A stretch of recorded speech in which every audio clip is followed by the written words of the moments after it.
How to download Duolingo app in Play Store. Hey everybody, welcome back to our YouTube channel. Without any further delay, let us jump right into the process. Go ahead and open up your Play Store from your device. At the top search bar, simply type in Duolingo.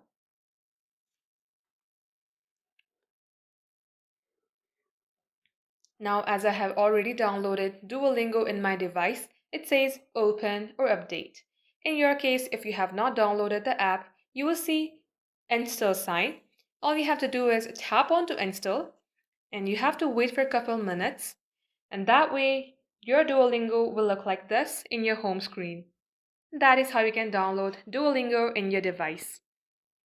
That wraps up today's tutorial. Thank you for watching the video till the very end.